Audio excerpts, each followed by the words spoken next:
Come to the part of our ceremony where the university will confer its highest recognition, the honorary doctoral degree. We invite you to read the biographical information about today's honorary degree recipient, including his distinguished achievements, which you will find recorded in the degree citation printed in your program. They make clear why this individual brings genuine esteem to the university family. Provost Mary Ann Fitzpatrick will now present our candidate for the honorary degree.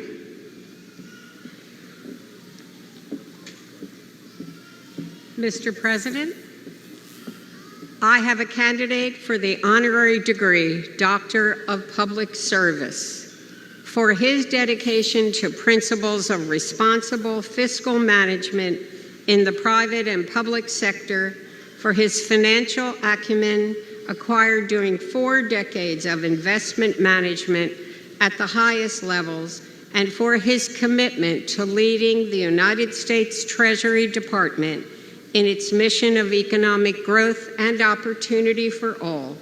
The University of South Carolina, with the approval of the Board of Trustees, now presents Secretary Scott Bessent for the honorary degree, Doctor of Public Service.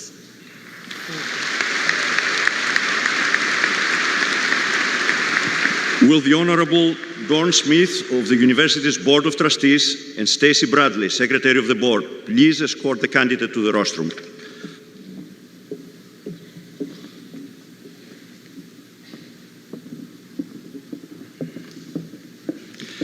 By virtue of the authority vested in the University of South Carolina Board of Trustees by the people of this state, acting through their representatives in the General Assembly, the University confers upon Scott Bessent the degree of Doctor Public Service honoris causa, together with all the rights, honors, privileges, and responsibilities thereto appertaining. Congratulations, Dr. Bessent.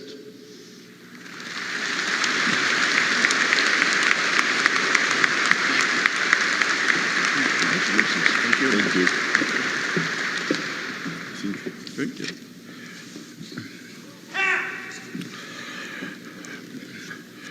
Good morning.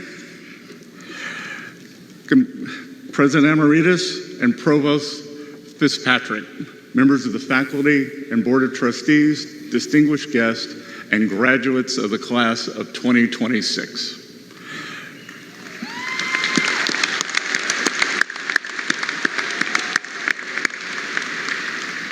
Thank you for the privilege of joining you on this wonderful occasion and for the honor that you have bestowed upon me today. Graduates, like so many of you, I hail from South Carolina. Those of you who are not South Carolinians, congratulations on getting a head start and moving to the hottest state in the nation.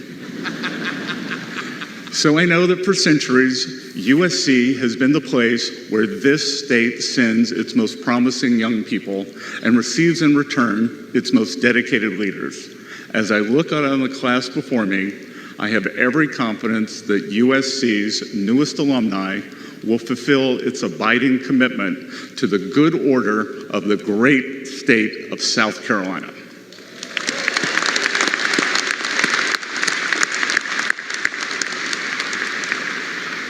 Now, Provost Fitzpatrick, I am grateful for the generous citation you shared, but for those less familiar with the early chapters of my story, I was born in Conway, raised on Little River, and I think it is fair to say that lifeguarding and bartending in Myrtle Beach scarcely seemed like it would give way to a career in Wall Street or Washington, D.C. And yet, it is the honor of a lifetime to stand before you as the 79th Secretary of the Treasury and the first ever from the Palmetto State.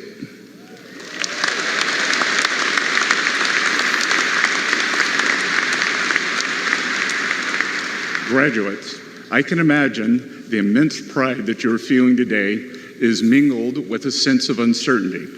I remember my own commencement festivities set against the anxieties of the Cold War and the advent of the technological age. The celebratory nature of these occasions can sometimes belie the unnerving specter of what comes next.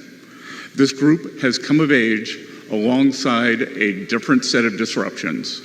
Your grade school years coincided with the global financial crisis. Your high school years, likewise, with the global pandemic. Yet you sit here as college graduates. Economists tend to describe those with the capacity to absorb shocks as resilient. I, for one, picture my 99-year-old mother-in-law. Until recently, my family was fortunate enough to share our home with her in Charleston, making for a 3-generation household. She was a French war bride who endured the deprivation of the Great Depression and then the occupation of the Second World War. I think about my mother-in-law often. I thought about her as I prepared these remarks, and I marvel at the sweep of her life, from watching the Nazis march into her country and shoot and capture the young men in her village, including her brother, to witnessing a man walk on the moon. The darkest chapter imaginable, followed by something that defied imagination entirely. If you don't think change can happen quickly, you are not paying attention. Yet what strikes me most about her story is not necessarily the hardships that she faced so much as the fact that she emerged from them with an uncommon attentiveness to possibility. Resilience in her case was both the capacity to absorb a set of circumstances and the insistence to see beyond them, to marry an American soldier, to begin life anew in a country that refuses to be bound by uncertainty. On the eve of our nation's 250th anniversary, that distinctly American ethos has held since the time of our founding because every generation decided that it would. Now, at this extraordinary moment, to be an American under President Trump's leadership, that inheritance belongs to you. While the disruptions that have defined the arc of your lives thus far are substantial, so too are the possibilities that lie on the other side of them. Because, as the retrospect tends to reveal, the moments that can seem the most mired in uncertainty are often the ones where opportunity is most abundant. Indeed, opportunity is not scarce in times of disruption.